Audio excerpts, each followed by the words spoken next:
There is no question that the pressure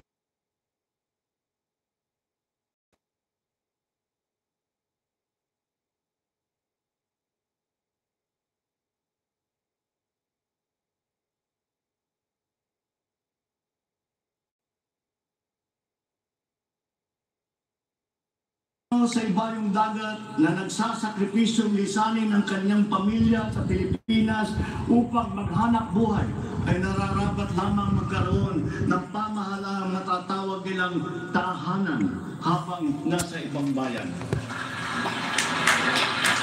Ito ang papel na gagampanan ng kagawaran ng manggagawang mandarayuhan o Department of Migrant Workers matapos itong ideklara bilang ganap na ahensya ng gobyerno ng isang taon.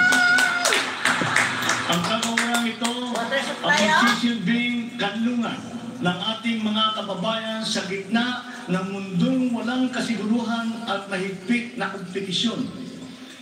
Ito ang maglalatag sa kanila ng mga oportunidad. Tiyak na ang kanilang mga hanap buhay ay tugma sa kanilang mga kasanayan. Maninigurong akma ang sahod at maayos ang kalagayan sa kanilang mga kumpanya at mga ngalaga sa kanilang mga pamilya habang sila ay nasa malayo. Gagawin natin ito sa pamamagitan ng pag-aalis ng red tape sa sistema ng pagsusulong ng digital empowerment. We shall automate the verification of contracts and issue secure overseas employment certifications that you can keep on your smartphone. I call on the Department of Migrant Workers and the DICT to make this a top priority.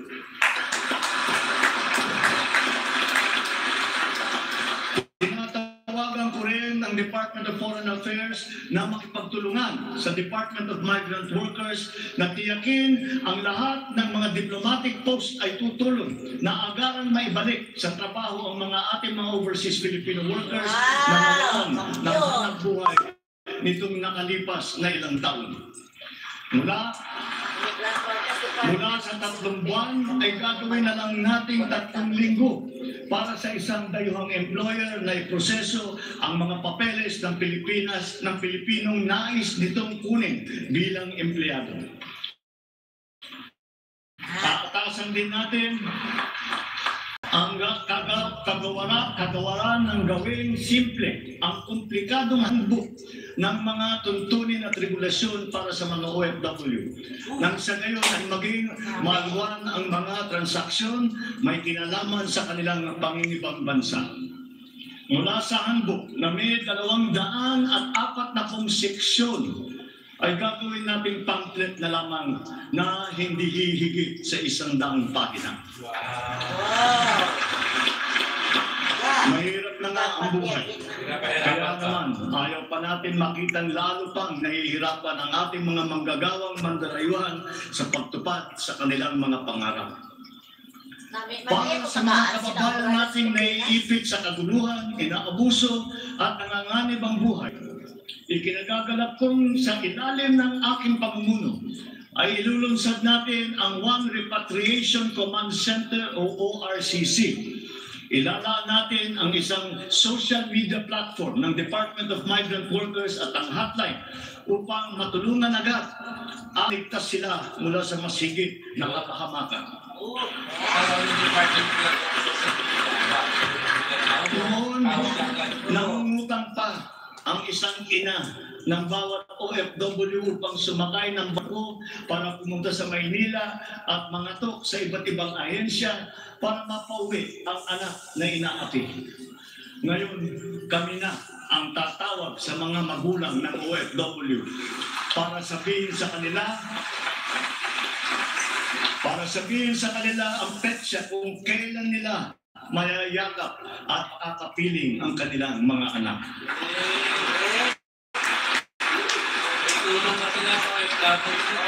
Sa kasalukuyan ay nakikipag-ugnayan tayo sa pamahalaan ng Saudi Arabia upang buksan muli ang deployment. Kaya natin at gagawin natin ang makipagnegosasyon na mabigyan ang ating mga kababayan doon ng tamang tamang pasahod at mapangalagaan ang kanilang karapatan at kapakanan.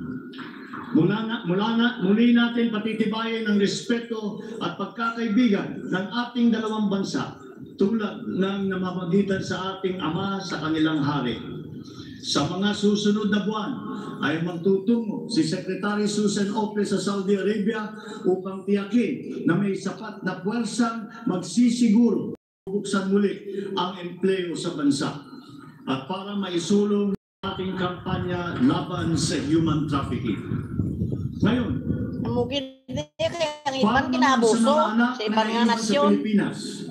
Itiyakin ng Department of Migrant Workers sa pamamagitan ng OWA na sila ay may papasok sa magagandang paaralan, magtuturo sa kanila ng financial literacy, mental wellness, sports, sining, kultura. Ito ay mangyayari sa pakikipagtulungan ng iba't ibang ahensya ng pamahalaan. Alagaan natin ang kabataang Pilipino sapagkat sila ang kinabukasan ng ating inang bayan.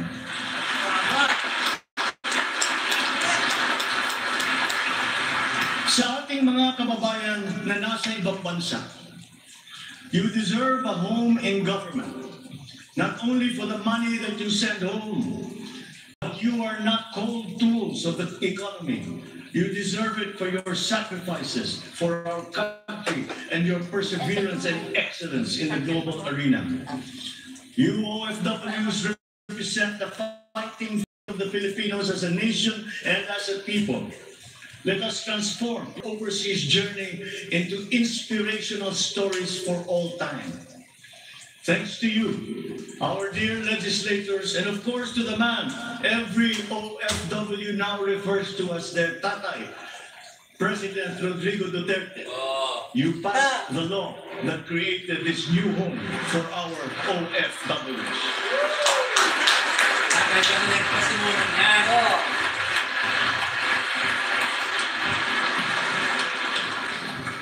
On the area of foreign policy, I will not preside over any process that will abandon even 1 square inch of territory of the Republic of the Philippines to a foreign power.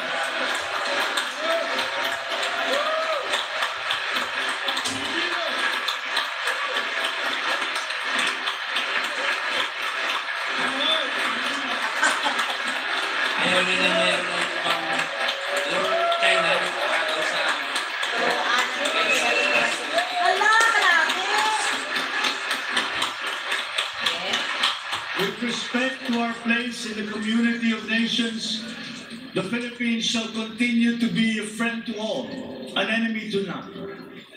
The Philippines has always been open and welcoming to all our foreign friends and visitors. That is our worldview. That is our culture. But let me be clear. We are very jealous of all that is Filipino.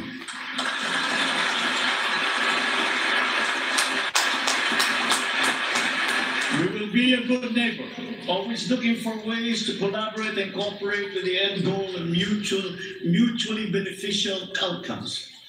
If we agree, we will cooperate and we will work together. And if we differ, let us talk some more until we develop a consensus. After all, that is the Filipino way. But we will not waver. We will stand firm in our independent foreign policy with the national interest as our primordial guide.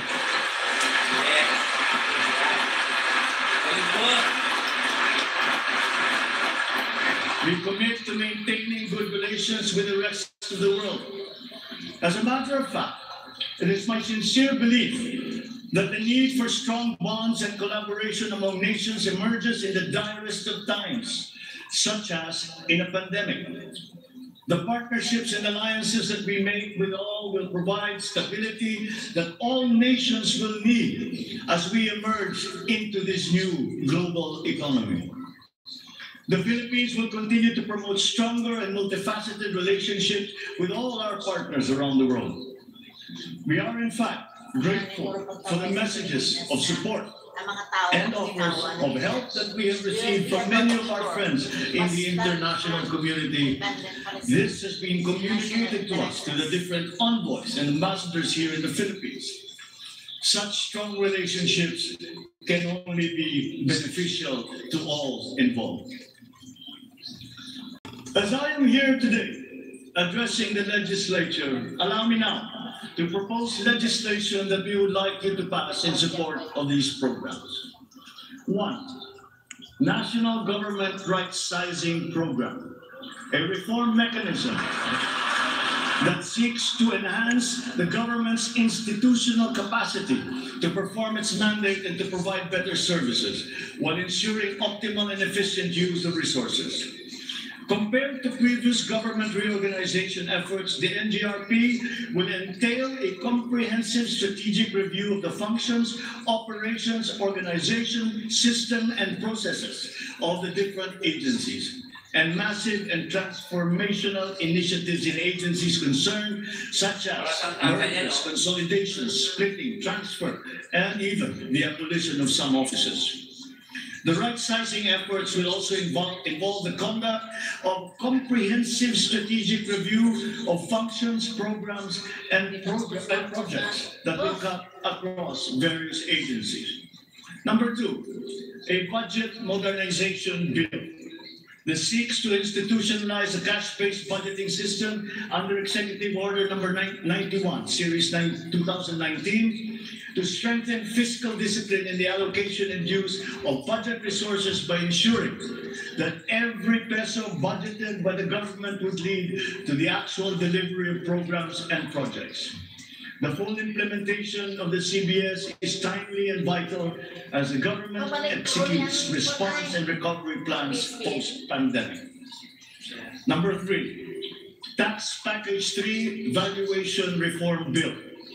This bill provides for the establishment of real property values and valuation standards across the country, and B, the development of real property information system that provides for the database of all real property transaction and declarations in the country. Number 4, Passive Income and Financial Intermediary Taxation Act. This seeks to reform the taxation of capital income and financial services by redesigning the financial sector taxation into simpler, fairer, more efficient, and a revenue-neutral tax system. It also represents to adopt a regionally competitive tax system. Number 5, E-Government Act, which provides for the establishment of the e-government master plan, which shall cover all e-government services and processes. Number 6, the Internet Transaction Act, or e-commerce law, which aims to establish an effective regulation of commercial activities through the internet or electronic means to ensure that consumer rights and data privacy are protected, innovation is encouraged, fair advertising practices and competition are promoted.